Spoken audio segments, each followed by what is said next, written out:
Recognize Mr. Strong for his 5 minutes questioning. Thank you, Mr. Chairman. Ms. Nobles, my heart goes out to you for the loss of your daughter.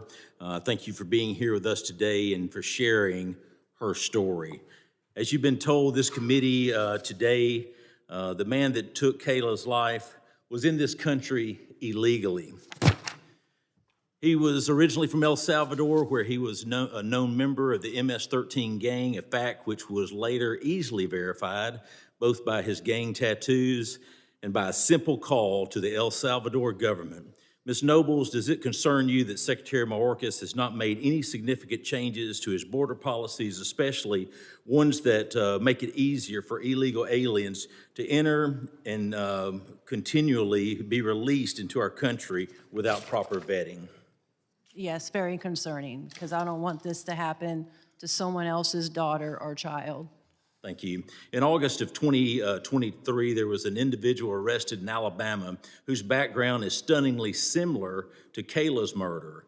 He was an El Salvador illegal here in the U.S. He was also a member of the MS-13 and on El Salvador's top 100 most wanted list. He earned a spot on this list for aggravated kidnapping, attempted aggravated homicide, aggravated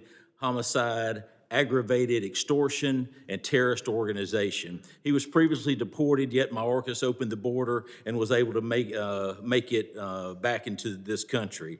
You start looking at this, Ms. Noble, this illustrates what we both know to be true. These are unfortunately not isolated events. As a matter of fact, from fiscal year 2021 to date, Border Patrol has recorded 41,162 arrests of illegal aliens with criminal backgrounds, approximately 88% higher than the combined previous fiscal years, the 4 years combined. Ms. Nobles, shouldn't just one instance that an illegal alien has endangered or taken the life of an innocent American like your daughter be a wake-up call to Secretary Mayorkas and President Biden? Yes, most definitely. As a member just said, there are no experts to raise their hands and say Mayorkas should be impeached. Ms. Nobles and Ms. Dunn, let me get one thing straight. You're experts.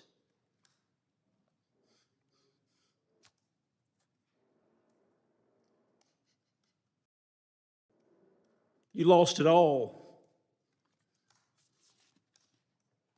As a matter of fact, it has been more than just one instance. In Alabama alone, May 2023, an illegal alien from Honduras raped a teenage girl in a restaurant bathroom. November 2022, an illegal alien sodomized a 13-year-old boy. July 2022, an illegal immigrant from Mexico killed and dismembered a woman's body and her child. The lone survivor, a 12-year-old girl, escaped after watching this horrific scene and being held captive with the decomposing remains. How many more stories like this will it take for Secretary Mayorkas and the Biden administration to wake up?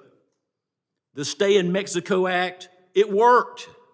The Stay in Mexico Act, it worked. I don't care which president was there, whether it was Obama, whether it was Trump, the Stay in Mexico Act worked. Process them, fuel up ICE air, send them back to the country of their origin. If not this, then what will compel them to act? I agree, Secretary Mayorkas is not the solution. He is part of the problem. He created this circus. He has failed to carry out U.S. law. 8.5 million illegals have crossed the southern border from 160 countries. They've come into our country. They're invading our country from 160 countries. Fentanyl crossing the border by planes, mules, drones. Child slavery is rampant, and both sides of the aisle know it. 85,000 children illegally brought into America, and this administration says we have no clue where they are. No clue where they are. Guess what? They're in sex slavery in our country. Let me answer the fact. But I'm telling you right now, both of you are experts. You lost it all. You lost your daughters.